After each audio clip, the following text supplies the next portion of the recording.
All right, indeed it does, Shepard. Welcome, everybody. I'm Neil Cavuto, and they're putting the finishing touches on who will be completing the economic team for the President of the United States, with talk that by the end of the day, Steve Mnuchin will officially be the Treasury Secretary of the United States, and he would complete a picture that could be very bullish for the markets. He, of course, part of a team that will be shepherding gigantic tax cuts, we are told, and that was enough to buoy the markets today once again. And, of course, this has been the phenomenon ever since Donald Trump himself had said that the markets can look forward to a phenomenal tax plan. And ever since word of that first got out, of course, the markets have never looked back. Now, keep in mind, I had Kevin Brady, the man who runs the House Ways and Means Committee, where all things tax-related start. And he was talking up a plan that would cut all the known rates we have, 7 of them, to 3, drastically cut corporate taxes down to 20%.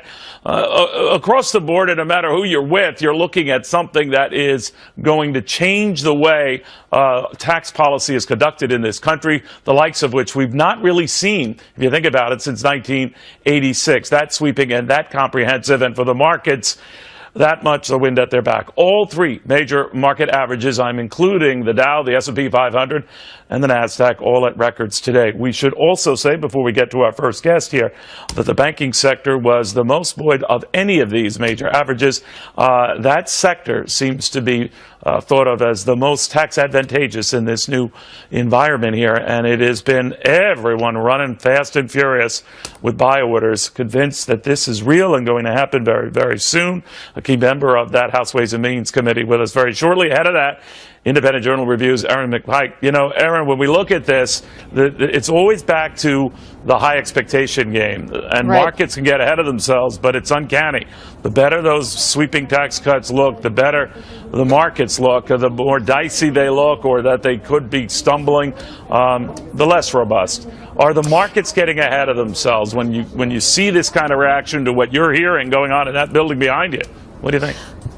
Well, Neil, I would point out that Donald Trump and his team are much more bullish on what they can accomplish than even Congress has suggested. Now, Sean Spicer, the White House press secretary, just last week said that it could be 2 or 3 weeks before they put out this big corporate tax reform, the likes of which we haven't seen in almost 30 years. But that did take Congress by surprise. Remember, they are working on this Obamacare repeal and replace, and the best laid plans on that have been upended. That was supposed to happen immediately, and that's going to take them much longer than they thought. So we may very well see this big reveal in 2 to 3 weeks, but it's going to take them a much longer time to get anything through. You know, you mentioned something interesting there, Aaron, as you always do, and one of this idea that the White House might have a more robust plan than those in Congress, or Republicans in Congress, feel is realistic. You didn't say that, right? I'm just saying that seems to be the vibes we're getting. So obviously they're going to have to reconcile that. Where does this stand in that regard?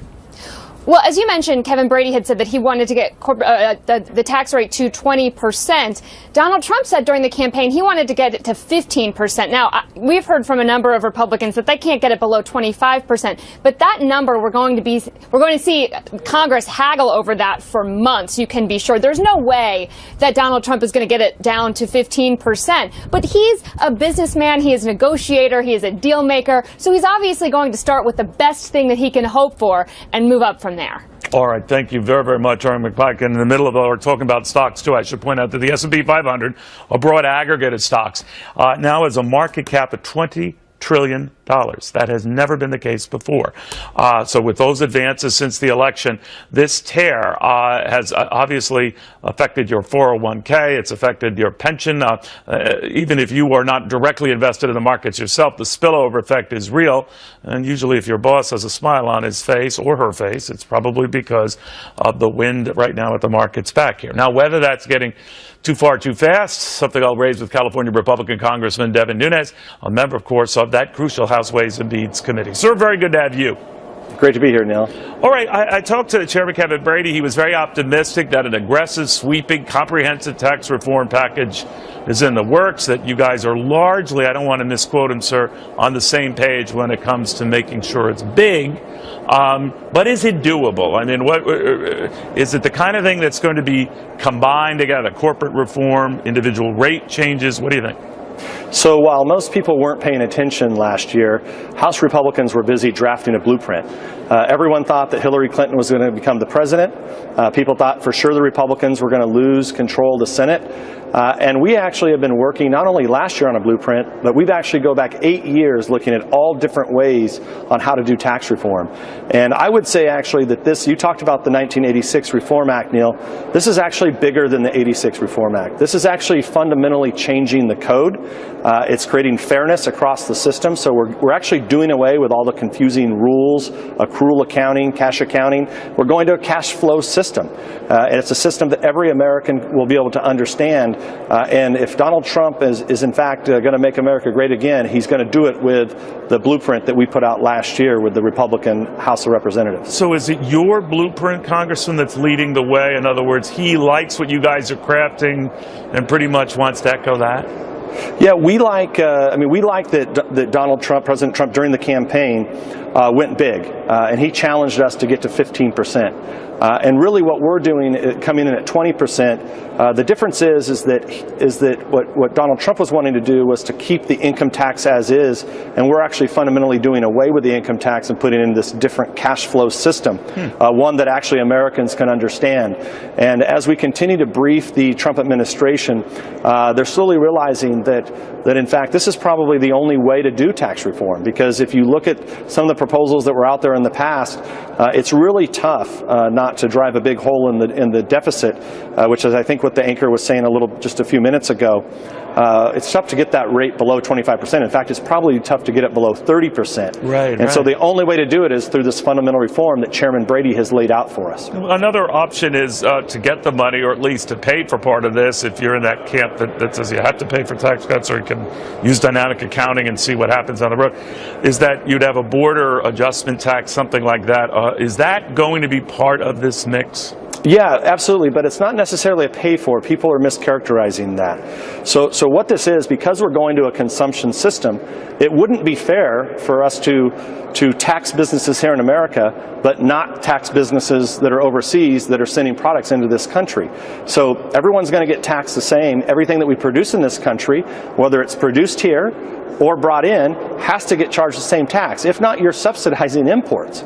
And so it's just the way the system works. It's not necessarily a pay-for. So we are looking at dynamic scoring. This will be a pro-growth bill, and it will balance the budget. How crucial is the role that Steve Mnuchin will play, the incoming Treasury Secretary, assuming he's confirmed in the Senate today? Because he has raised eyebrows by saying that the tax cut for the upper income, who would be subject to that 33% rate from 39.6% now, actually higher when you add in the Obamacare surcharges and the rest, that it would be offset by limiting their deductions, et cetera. Is it fair to say that the upper income then, despite what looks like a big drop in their tax rate, will end up paying roughly the same in taxes? Well, it all depends on whether or not they want to invest. So if people are willing to make capital investments into the economy to create jobs and increase wage growth, then their tax rate will be lower. If you aren't going to make investments, then likely there won't be much of a trade-off. I think most people at the top will be about the same. But the goal of this reform, you'd have to wipe out all their deductions then to address what would be a 6 or 7% aggregate drop in their rate, right? Because unlike before, people can make investments into whether they're to grow their business. I see. And as long as they're investing, they won't owe tax on that money. So today, but I'm talking if you about buy a people piece who of are in the equipment, margin on the highest rate. right. So it depends on whether or not they're in business. So a lot of people will want to be in business. So we take all business activity and we move it to this new system. Real quickly, sir, you're also on the Intelligence Committee. You're well aware of the controversy around National Security Advisor Michael Flynn. Do you think he should step down? No, I don't. I have great confidence in Mike Flynn. He's probably the best intelligence officer of his generation, and he's being attacked maliciously by the press, which is not uncommon in this town. And I think what General Flynn is realizing is that being a general is much different than being in politics, and he's just got to work his way through it. He's just now getting his team on board, and he's had an unprecedented number of leaks over the last few weeks, including leaks that have come from the conversations but that the President of the United States has had with... As chairman of the committee, you don't think he should step down? No, I do not. Okay, I understand. All right, sir, thank you very, very much. We appreciate it. Thanks, Neil. Thanks for having me. All right, the White House, meanwhile, in the middle of all of this, is still doubling down on voter fraud claims, saying that it could number into the millions, and they often quote a Kansas Secretary of State. His name is Chris Kobach. We thought we'd go right to the source. Chris Kobach is next. We know for a fact you have massive numbers of non-citizens registered to vote in this country. Nobody disputes that. And many, many highly qualified people, like Chris Kobach, the Kansas Secretary of State, have looked deeply into this issue and have confirmed it to be true and have put together evidence. And I suggest you invite Chris Kobach onto your show, and he can walk you through some of the evidence of voter fraud in greater detail. All right, you heard that. White House advisor Stephen Miller saying, why don't you just talk to Kansas Secretary of State Chris Kobach about that, about voter fraud, about how widespread it is. We did just that on Fox Business Network earlier today. There's different kinds of voter fraud, and the kind that Stephen Miller was talking about was people who are registered in more than one state and they cast double votes, or they're registered in, or they're living in Massachusetts but they go and vote in New Hampshire. So Kansas has been the host for the past decade of something called the Interstate Crosscheck, and it's a 30-state consortium where we try to keep our voter rolls clean by comparing to see if people are registered in more than one state, and about 3 million people are registered in more than one state. But get this, Neil, most of those people, it's no crime to be registered in more than one state, but it is a crime if you actually try to vote in 2 states. And every year, thousands of people do vote in more than one state. But not 3 million, not millions. And, well, no, probably not 3 million, but if you can get to larger numbers if you start talking about non-citizen voting. But do you really think that that's the about case, though, that it actually goes into the millions? When I think widespread, sir, I think, all right, now we're talking into the millions, that could materially affect the results. So if you're looking at the problem of non-citizens voting, we have a lot of evidence there too. In Kansas, because we're litigating over our proof of citizenship requirement, we have an expert who's analyzed our voter rolls and thinks as many as 18,000 non-citizens could be on the rolls and many of them voting. But there's another study. Let's just take those 18,000. Let's just take those 18,000 are non-citizens of voting. You said many of them voting. How many of those 18,000 do you suspect? Yeah. Well, I suspect that the participation rate among non-citizens is probably well below the normal participation rate. So it's probably, you know, in the range of 10 to 20%, I think. But here's the point I was going to get to. There was a study done of the 2008 presidential election, and it found that 11.3% of aliens living in the United States said that they voted in that election, not just registered, but voted. And if you compare that 11.3% to the number of aliens in the country today, which is about 29 million, if you count legal and illegal together. But did they verify those numbers in the past? I mean, it's one thing for people to say that. It's another thing to quantify that and say, that is the case. No, that is a projection, but if you took that projection and applied it to the numbers today, you'd be talking about in excess of 3 million aliens voting. But to actually nail it down at a state-by-state level, that's the job of the Secretary of State. So, for example, we have presented evidence in this court case of 115 individuals we have identified on our voter rolls, and that's just the tip of the iceberg, because there's nothing on the voter rolls that says this guy's an alien. You just have name, date of birth, address, But you know what I think, Secretary? You're trying to keep track of this in your state and trying to be honest about it and try to track what you can. But when I hear someone complaining about widespread voter fraud, and I hear that in the case of the president saying that millions of illegals voted, or millions who shouldn't have voted, and that it materially changed the popular vote results, how could he make a statement like that? Do you really believe that, I mean, I know how we elect our presidents through the electoral vote. People can whine and complain about the popular vote all they want. We'd campaign very differently if it was based on the popular vote. It just seems to me that the president winced at the notion that he lost the popular vote and is trying to say that that was a sham because the popular vote was rigged as well. It just sounds kooky, doesn't it? Well, we do know that there's a very large number, and it'll be impossible to ever know what the exact number is of non-citizens. But it's not millions, right? I think it probably was. You do? I think it's probably in excess of 1 million. If you take the whole country, I think it's in excess of 1 million if you take the entire country, for sure. But, you know, the other thing that the president was talking about, enough and Stephen Miller was to turn the popular vote another way? I mean, let's say it was millions who shouldn't have voted, that it turned the outcome in the popular vote. Well, you'd have to then assume that the vast majority of them voted for Clinton, not Trump. That's exactly right. And the statistics, here's something I do know about, the statistical odds of that are crazy. Well, and so we can't know, but it is certainly possible. And the other thing, Neil, is I don't think New you believe Hampshire, it. I don't think you believe it. I think you're very smart at what you do, and I think you find the whole thing too incredible to be believed. There are certainly cases like you found and cited, duplicative voting. It's a big problem that people who are registered in multiple states vote. But there are a lot of people, to your point, who vote in in one state or the other, not both, right? Well, but remember this, Neil, if it's a close election like it was in New Hampshire where Trump lost by 2,700 votes, if you have just a few thousand, that's enough to swing a state in a close election. And I just Or spoke the other way around in states that are close that went to Trump, like Michigan. Sure, right? Exactly. It could go the other way. But I spoke to the New Hampshire Secretary of State, Bill Gardner. It hurt Hillary Clinton in some states where the vote might have been very different if we were to scrutinize it again? You know, it depends on which category of voter you're looking at. People who double vote in more than one state, actually you see it happens in both parties, goes both ways. From the evidence we've seen, when non-citizens vote, that tends to go in the favor of Democrats. But again, you can't nail that down too, because you find just the tip of the iceberg. See, what bothers me, sir, and I know you're trying to get... It impugns the entire process when we get into this debate and spend all of this money about widespread voter fraud that would have to be in the millions to have changed, let's say, just the popular vote results. We're wasting our time, aren't we? Well, no, I mean, that's the job of the Secretary of State, is to try to secure the integrity of elections. So that's one of the reasons people vote for me. A ghost, right? Well, no, I actually have the power to prosecute voter fraud. I know you do, but do you really think it would have affected the results? It would change the result? The popular vote would have gone to Donald Trump.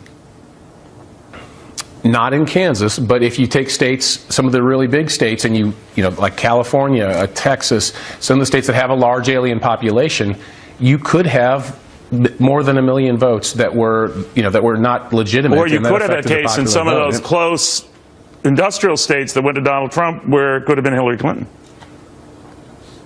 Yep, that's theoretically possible too. There's no question, because we don't know. That one great thing about the American system is your vote is confidential, so we don't know which person that individual voted for who voted fraudulently. All right. I'm not minimizing, by the way, that there, hanky-panky exists in all elections, this one included, but it would have to be of Herculean proportions to have changed the results, and it could have just as easily affected the vote in close industrial states that might have benefited Hillary Clinton. It just seems at a time when we have so much to focus on, maybe this is not prominent among those items. We shall see. Or, 1 year ago today, can you believe it? 1 year ago today, Antonin Scalia died. Now, Neil Gorsuch fights to win confirmation, and Scalia's son, his eighth son, Chris Scalia, are here to weigh in on the legacy at stake. Next. All right, a busy day for the president. He is scheduled to speak with Maureen Scalia. Of course, you might not know that name, of the wife of Antonin Scalia, who died a year ago today. Christopher Scalia, the son of the late justice, is with us, as well as Michael Keneally, a former clerk to both Scalia and Judge Neil Gorsuch. How great is that two of these guys here together? Welcome to both of you. And Chris, I know this is a hard day for you a year later, but I guess what must be heartening is someone like a Neil Gorsuch up for that job, your dad's job, who so embodies a lot of the things your dad stood for. Well, it's clear that my dad had some influence on Judge Gorsuch, and that is nice, absolutely. But beyond that, I don't want to endorse Judge Gorsuch or anything like that. I was just trying to see if I could get you at a weak moment there, Chris. No. But Michael, I've had you here as a former clerk to Justice Scalia, as well as Judge Gorsuch. Do you see common themes emerging, or what? Absolutely. Judge Gorsuch was deeply influenced by Justice Scalia, and I talked to Judge Gorsuch only a few weeks after Justice Scalia passed away, and he was clearly almost as upset about it as those of us who were working with the justice were. Both are committed to the judicial philosophy of originalism, which is the view that the Constitution's meaning is what it meant when it was enacted, and if you want to change what it means, you have to pass a constitutional amendment. You can't go to court and ask a judge to change it. So I'm very optimistic that Justice Scalia's jurisprudential legacy will continue with Judge Gorsuch. When you say that, Michael, do you think that that view and the fact that Neil Gorsuch, much like Chris's dad, spoke out for things he strongly believed in, even challenging this president, questioning a so-called judge. We don't know really what the real skinny is on that, but that in that sense, it might have actually helped him win over Democratic senators who might not have envisioned supporting him. What do you think? Well, I don't really know what he meant to convey with that, with the comments you're referring to. I know his record is very clear that he is an independent judge, right. And he's come out and spoken against some Supreme Court precedent that he thinks is overly deferential to the president and the president's agencies. So what we do know is that, and what I know from having clerked for him, is that he's very much an independent-minded person, as Justice Scalia was, and I think he'll be a great addition to the court. You know, Chris, maybe this just shows the independent streak that runs in your family, but you have been saying that conservative politicians who bash a liberal arts education should think twice about that there's sort of black and white themes that sides develop that in that case are wrong. What did you mean by that derision that sometimes the liberal arts gets might be premature? What did you mean by that? Well, Neil, thanks for doing your homework there. Well, what I meant was that the liberal arts, that is a broad general education, as opposed to, say, a vocational education, have a great tradition in our country. People like Thomas Jefferson, for example, were big proponents of liberal arts educations. But often we have conservative politicians criticize that type of education because they're basically useless. They don't have enough utilitarian purpose. And I actually got this. This is something I learned from my father and my mother, that liberal arts educations are very good. They're important in promoting good, active, well-educated citizens. So I don't like seeing conservative politicians, or liberal politicians for that matter, saying that it's a waste of time or anything like that. You know, we have this heated, it's your right or left, Chris, and you're either fall in line on this set of views or on the other set of views, and never the two. So your father would occasionally surprise people, but he would reason it out aggressively. He was a deeply religious man, staunch Catholic. I could just see taking you and your 8 brothers and sisters to church. I don't know how you fit in one car. Maybe you took several. But how was that religious view imbued in his thinking and even at home? Well, you know, as a judge, you know, he wouldn't have called himself a Catholic justice. Right. He approached the law, as Michael said, as an originalist. But the rest of his life he approached as a Catholic, and he was a devout one. He was a great role model for my brothers and sisters. And frankly, I don't know how he and my mother did it. They got us to church every week. And on time, I'm told on time. Well, yeah, sometimes right? He didn't obey every traffic law. We would still be late sometimes, and not necessarily feeling well. But you know, I'm struggling with 3 kids getting my family to church. So yeah, congratulations on your 3rd. Oh. And here's the number. I want to be clear. I've heard numbers all over the map, Chris. So if you'll indulge me, 38 grandchildren. 38. 38 is correct. Hopefully more on the way. How do you remember? How did your dad and your mom, for that matter, remember everybody? How did that go down? Well, they kind of like Tom Brady has plays on a wristband on his arm. They did the same thing. They had pictures with all of the names of all the children. You are all right. Michael, you know, we always attach a lot in these confirmation hearings, and it's been quite some time, obviously, since Chris's dad, but into how they comport themselves under pressure. Obviously, a lot's going to come up on what Judge Gorsuch thinks of the so-called judge thing, and what he makes of President Trump's extreme vetting of refugees, et cetera, and those who have come into this country. But how they handle the pressure is very telling, isn't it? And how does that play into this whole confirmation process? Well, I think Judge Gorsuch is going to handle himself very well in his hearings. I think he's already making a great impression in his meetings with senators, from what I understand. And, you know, he's a guy who is very comfortable speaking in front of large audiences and under pressure. He was a very accomplished trial attorney before he became a judge and tried, you know, billion-dollar cases in front of juries. So I think he's used to being in front of, you know, in the spotlight. And you know, he won't be able to comment on particular cases that could come up while he's a justice. Right. You know, I think he'll adhere to the sort of standards that have been set by, you know, the past 5 or 6 justices who have gone up for Do you think confirmation. he can avoid the nuclear option then? I mean, because he has the number of Democratic senators who seem to be impressed by him, that they might not have to worry about that.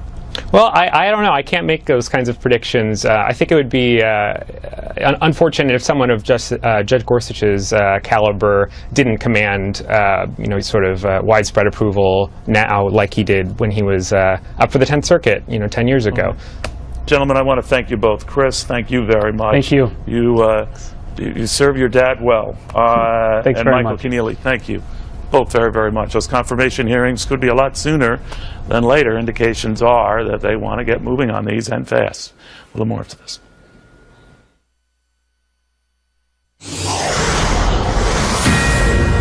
All right, you heard on this show just a few minutes ago that Devin Nunes, the Republican California, the chairman of the House Intelligence Committee, said, no. I think Michael Flynn has no reason to leave. He's doing a good job. Keep him on the National Security Advisor. Move on. Karl Rove, former Deputy Chief of Staff, multiple best-selling author. What do you think of that, Karl? I thought that was a pretty powerful endorsement, particularly given that yesterday one of President Trump's closest advisors in the White House, Stephen Miller, refused to answer that same question. He said instead, you better be asking that question to the president. So I thought What did you make of that? That struck me as odd, too. In interview after interview, you kind of said the same thing there. And I thought, was this the reading act here or what? I was mystified by it. Nunes, I'm reassured by Nunes. He's the respected chairman of the Intelligence Committee. My sense is he probably has access to that, to those electronic intercepts that show the conversation. And so, if I were General Flynn, I'd be filling out a Valentine's Day card for Chairman Nunes and popping it in the mail today. How much of a drag do you think this is? I mean, we always talk about distractions. We always forget, you know, that this administration is a little more than 3 weeks old. But does the media overplay it, or is this a legitimately big deal? I mean, obviously, if you're negotiating as a private citizen and talking to the powers that be, it could be, at the very least, dicey. But what do you make of it? Well, look, it could be problematic had he made those phone calls. We know he made those phone calls. And if in those phone calls he had said to the Russians, look, if we get elected, don't worry about him. Trump is going to be removing those sanctions. That would be enormously problematic. We don't know. The public won't know, doesn't know today what he said, but the president knows. I suspect the Intelligence Committee chairman knows. Obviously, the intelligence community does. He obviously did discuss the sanctions because we have 9 government officials who have seen the intelligence who say that. But what he said, we don't really know. If he said, geez, sorry about those sanctions, but that's one thing. But if he said, sorry about those sanctions, and we're going to be removing them if we get elected, that's a problematic statement. But look, we don't know. The reason this is a big deal is in part because the administration's had a rocky start. These are not people who've been experienced in government. They had a rollout of the immigration EO that was not particularly good. They've got infighting in the White House that's spilling out into the pages of the paper, and not even thinly disguised. Some of it is on the record. I mean, again, Miller's comment was jaw-dropping when asked about it. He said, you got to go ask the president, which is like saying, hey, he's out of here. Anytime you put the onus on the president there, that's certainly not doing the team much good. But let me step back and look at this, because there's talk about, hey, Reince Priebus isn't doing the job. There's a call for his head. And then they said, Sean Spicer and all this. And you know how when the knives are out, they just are thrown at everybody. Is that typical, or is this just particularly zealous? I think this is more than normal. I mean, for one thing, Sean Spicer has two jobs, and in this White House, in any White House, it's impossible to be both the press spokesman and the communications director, and yet he's being called upon to do both. A chief of staff normally is the leader in the West Wing. In this West Wing, the chief of staff shares the responsibility with Steve Bannon, who is announced at the same time as a co-equal partner in running the West Wing. That's a very complicated thing to do when you got one guy in charge. It's a very complicated thing when you got two. And then we have people who are free agents wandering around the West Wing and giving advice but having no operational responsibilities. When I went into the White House, Andy Card said, you're the senior advisor to the president. You're going to be able to walk into the Oval Office whenever you want, but I want you to be responsible for executing things, not just advising them. I don't want anybody in the West Wing whose only job it is to tell the president what they think. So you got to be responsible for running 4 offices inside the White House, 60 some odd people, and those offices exist for the purpose of advancing the president's agenda. I think that was wise advice then. I think it's wise advice now. Well put. Karl Rove, thank you. Good catching up with you. You bet. Thank you. All right, Karl Rove. All right, it started out with the government wanting to extract $5 billion. $5 billion in a settlement with former AIG boss Hank Greenberg. Over the weekend, $9 million. $9 million. Hank Greenberg is here. You know, this has to be the most bizarre and protracted legal case in financial history, maybe in any history.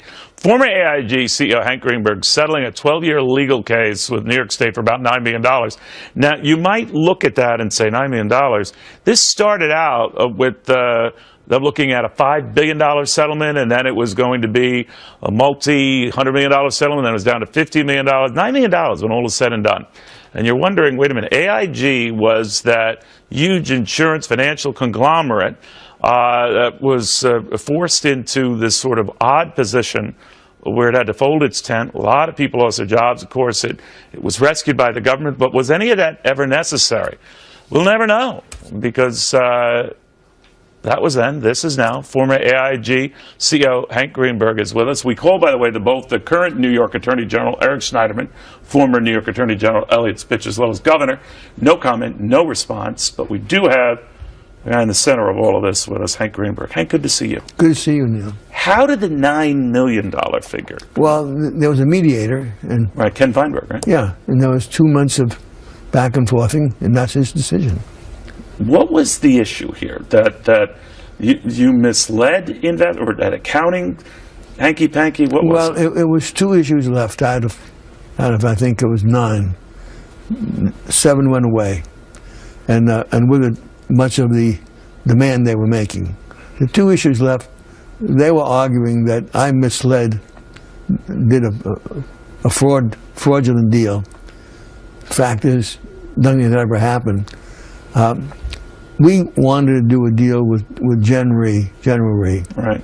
The reinsurer? Yeah, a Warren Buffett company. Mm-hmm.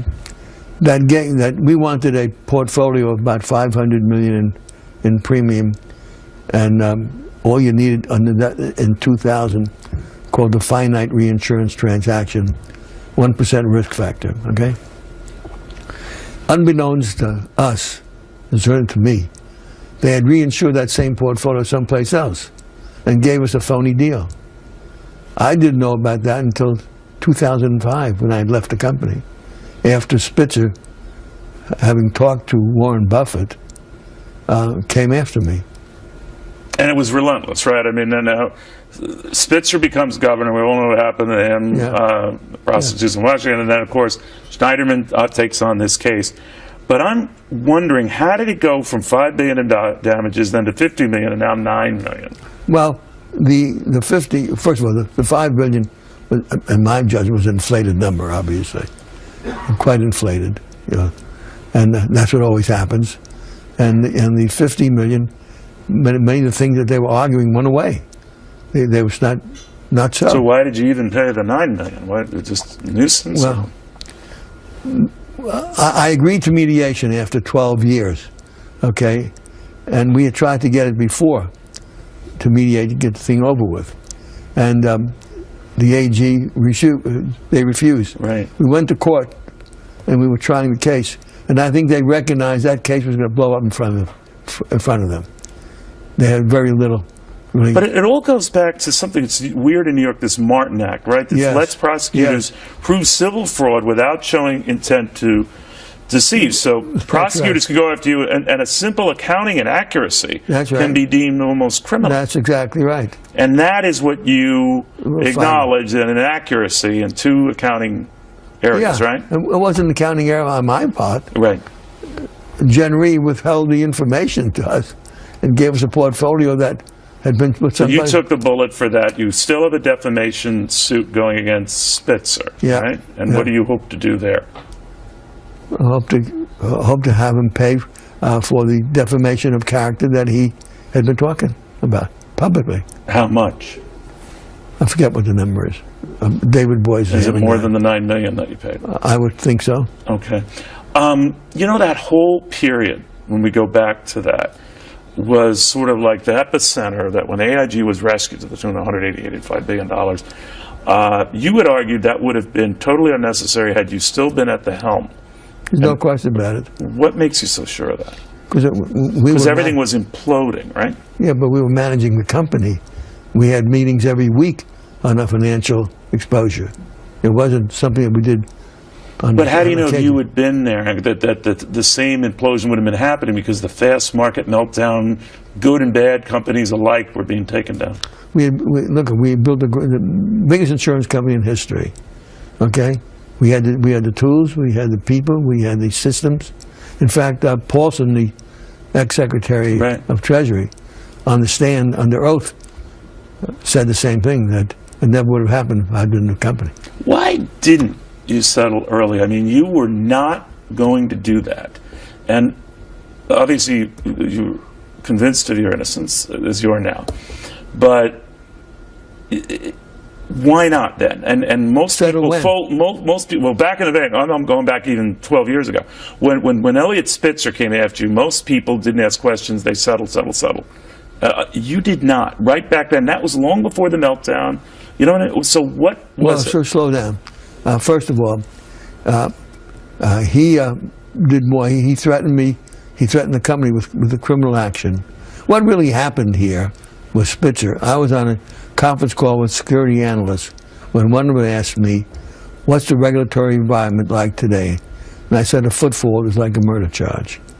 Okay, sitting in his office, in Spitzer's office, was the ex-attorney general, who was representing a client. And one of Spitzer's deputies came in and said, "Do you hear what Greenberg said to security analysts?" And pointed to him and said, "I said that he was guilty of that."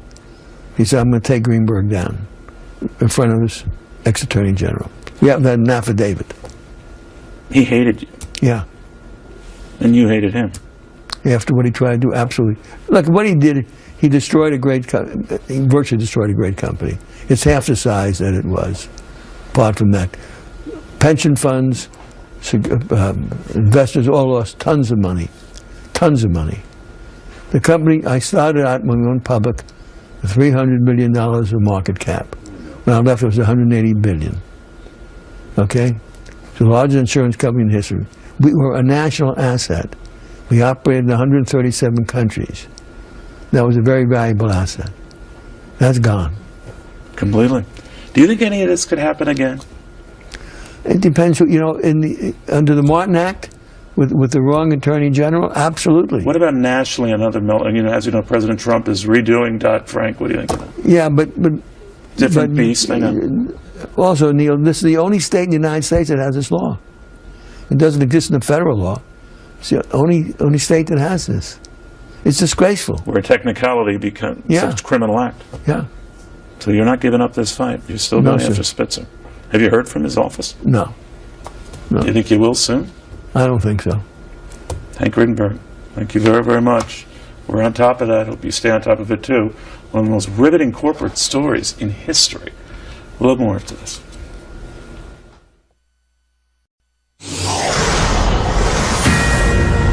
Hi, I'm Jerry Willis. Here's what's new. Be prepared to spend more to visit the House of the Mouse. Disney is raising single-day ticket prices at certain times of the year and setting expiration dates on other tickets to prevent overcrowding during the park's busiest times. Prices on some tickets rising a maximum of $5 under the new price structure for Florida theme parks. Understanding the details, though, is harder than naming all 7 of Snow White's dwarfs. But here we go. Starting Sunday, value days for the Magic Kingdom will cost $107 for adults and $101 for children, a price increase of $2. During regular times, park visitors will pay $5 more. Peak prices are unchanged. Parking prices are going up too, to $40 from $35. Disney says the new prices will allow the park operator to manage crowds better. Neil, back to you. All right, it's getting pricey. All right, we are awaiting an urgent United Nations Security Council meeting over North Korea's latest ballistic missile test. It was a new one and a scary one, and, well, now the UN's worried about it, so you know it's got to be a big deal. More to this. All right, this is Nikki Haley's first big test at the United Nations, right? Moments away now from the UN Security Council meeting about North Korea's latest ballistic missile test. Keep in mind that this isn't like any other test we've seen out of the country. The missile potential here and what it could do, far more sweeping, far more involved than anyone thought, even at the United Nations, where generally in the past they've given this sort of thing a pass. Not this time. We are on it, and the fallout from all of this tomorrow. But we will also be monitoring on Fox News and Fox Business, because it's more than your money. In this case, it's your life. See you tomorrow.